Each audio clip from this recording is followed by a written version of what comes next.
ಕರ್ನಾಟಕದಲ್ಲಿ ಏನಾಗ್ತಾ ಇದೆ ಗೊತ್ತಾ? ಒಂದು ಕಡೆ LPG ಗ್ಯಾಸ್ ದೊಡ್ಡ ಸಮಸ್ಯೆ, ಇನ್ನೊಂದು ಕಡೆ 16 ವರ್ಷಕ್ಕಿಂತ ಕಡಿಮೆ ಮಕ್ಕಳಿಗೆ ಸೋಷಿಯಲ್ ಮೀಡಿಯಾ ಬ್ಯಾನ್ ಸಾಧ್ಯತೆ, ಮತ್ತೊಂದು ಕಡೆ ಹೊಸ ಬಸ್, ಹೊಸ ಏರ್ಪೋರ್ಟ್, ದೊಡ್ಡ ಬಜೆಟ್ ಯೋಜನೆಗಳು. ಇವು ಸಾಮಾನ್ಯ ಸುದ್ದಿಗಳಲ್ಲ, ಇದು ಕರ್ನಾಟಕ ಭವಿಷ್ಯವನ್ನು ಬದಲಾಯಿಸುವಂತಹ ಸುದ್ದಿಗಳು. ಈ ಒಂದು ವಿಡಿಯೋದಲ್ಲಿ ಕರ್ನಾಟಕದ 10 ದೊಡ್ಡ ಇತ್ತೀಚಿನ ಸುದ್ದಿಗಳ ಬಗ್ಗೆ ಈ ಒಂದು ವಿಡಿಯೋದ ಮೂಲಕ ತಿಳಿಸ್ಕೊಡ್ತೀನಿ. ಕಳೆದ ಕೆಲವು ದಿನಗಳಿಂದ ಬೆಂಗಳೂರು ಮತ್ತು ಕರ್ನಾಟಕದ ಕೆಲವು ನಗರಗಳಲ್ಲಿ LPG ಗ್ಯಾಸ್ ಕೊರತೆ ಬಗ್ಗೆ ಸುದ್ದಿಗಳು ಬರುತ್ತಿವೆ. ಹೋಟೆಲ್ಗಳು ಮತ್ತು ರೆಸ್ಟೋರೆಂಟ್ಗಳಿಗೆ ಕಮರ್ಷಿಯಲ್ LPG ಸಿಲಿಂಡರ್ ಯಾವುದೇ ರೀತಿ ಸಿಗ್ತಾ ಇಲ್ಲ.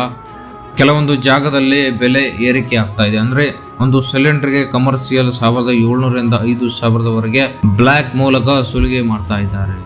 ಹೇಗೆ ಸಮಸ್ಯೆ ಬರ್ತಾ ಇದೆ ಅಂದರೆ ಇಲ್ಲಿದೆ ಮುಖ್ಯ ಕಾರಣಗಳು. 1, ಜಾಗತಿಕ ಕ್ರೂಡ್ ಆಯಿಲ್ ಬೆಲೆ ಏರಿಕೆ. 2, ಸಾಗಣೆ ಸಮಸ್ಯೆ ಆಗ್ತಾ ಇದೆ. 3, ಡಿಮ್ಯಾಂಡ್ ಹೆಚ್ಚಳ ಅಂತ ಹೇಳಬಹುದು. ಗ್ಯಾಸ್ ಸಮಸ್ಯೆ ಮುಂದುವರೆದರೆ ಹೋಟೆಲ್ ಆಹಾರದ ಬೆಲೆ ಕೂಡ ಇರಬಹುದು. ಮತ್ತೊಂದೆಡೆ ಏನಾಗ್ತಾ ಇದೆ ಅಂದರೆ ಸೋಷಿಯಲ್ ಮೀಡಿಯಾ ಬ್ಯಾನ್ ಚರ್ಚೆ ತುಂಬಾನೇ ಆಗ್ತಾ ಇದೆ. ಇತ್ತೀಚಿನ ದೊಡ್ಡ ಚರ್ಚೆ ಆಗುತ್ತಿರುವ ವಿಷಯವೇನೆಂದರೆ 16 ವರ್ಷಕ್ಕಿಂತ ಕಡಿಮೆ ಮಕ್ಕಳಿಗೆ ಸೋಷಿಯಲ್ ಮೀಡಿಯಾ ಬ್ಯಾನ್ ಆಗ್ತಾ ಇದೆ ಅಂತ ರಾಜ್ಯ ಸರ್ಕಾರ ಈ ವಿಷಯವನ್ನು ಪರಿಶೀಲಿಸುತ್ತಿದೆ. ಕಾರಣಗಳು ಇಷ್ಟೇ: ಮಕ್ಕಳಲ್ಲಿ ಮೊಬೈಲ್ ಅಡಿಕ್ಷನ್ ತುಂಬ ಆಗ್ತಾ ಇದೆ ಮತ್ತು ಮೆಂಟಲ್ ಹೆಲ್ತ್ ಸಮಸ್ಯೆ ಕೂಡ ಬರ್ತಾ ಇದೆ.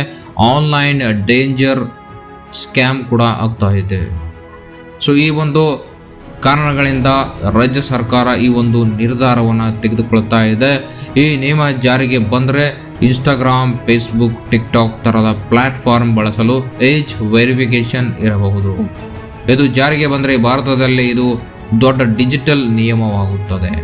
ಇನ್ನು ಹೊಸ KSRTC ಬಸ್ ಸೇವೆ. ಕರ್ನಾಟಕ ರಾಜ್ಯ ಸಾರಿಗೆ ವ್ಯವಸ್ಥೆಯಲ್ಲಿ ದೊಡ್ಡ ಅಪ್ಡೇಟ್ ಬಂದಿದೆ. KSRTC 115 ಹೊಸ ಬಸ್ಗಳನ್ನು ಬಿಡುಗಡೆ ಮಾಡಿದೆ. ಇವು ಯಾವ ಕಡೆ ಓಡುತ್ತದೆ ಅಂದರೆ ಬೆಂಗಳೂರು ಆಗಿರ್ಬೋದು, ಮಂಗಳೂರು, ಮೈಸೂರು, ಚಿಕ್ಕಮಗಳೂರು, ಉಡುಪಿ ಈ ಒಂದು ಪ್ರದೇಶಗಳಲ್ಲೇ 115 ಹೊಸ ಬಸ್ಗಳು ಬಿಡುಗಡೆ ಮಾಡಿದೆ ಅಂತ ಹೇಳ್ಬೋದು. ಇದು ಮಾತ್ರ ಅಲ್ಲ, ಮುಂದಿನ ಕೆಲವು ದಿನಗಳಲ್ಲಿ 800ಕ್ಕೂ ಹೆಚ್ಚು ಬಸ್ ಸೇರಿಸುವ ಯೋಜನೆ ಇದೆ. ಇದರಿಂದ ಗ್ರಾಮಗಳಿಗೆ ಸಾರಿಗೆ ಸುಲಭವಾಗುತ್ತದೆ ಅಂತೆ.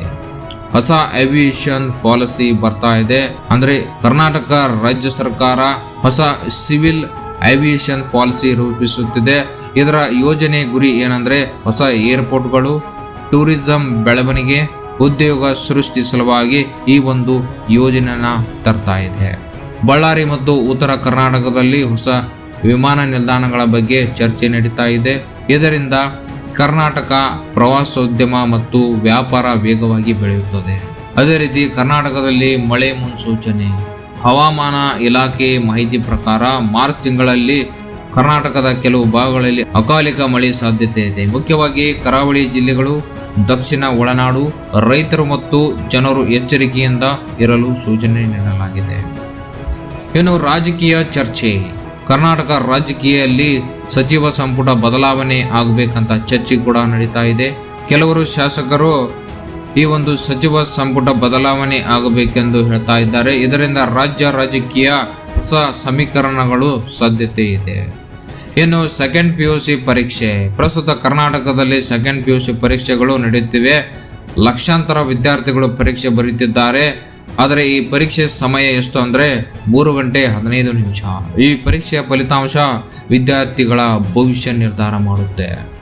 ಇನ್ನು ರಾಜೀವ್ ಗಾಂಧಿ ಯೂನಿವರ್ಸಿಟಿ ಕೆಲವು ವೈದ್ಯಕೀಯ ಕೋರ್ಸ್ಗಳ ಫಲಿತಾಂಶ ಈಗಾಗಲೇ ಬಿಡುಗಡೆ ಮಾಡಿದೆ. ವಿದ್ಯಾರ್ಥಿಗಳು EMS ಪೋರ್ಟಲ್ನಲ್ಲಿ ಫಲಿತಾಂಶ ನೋಡಬಹುದು.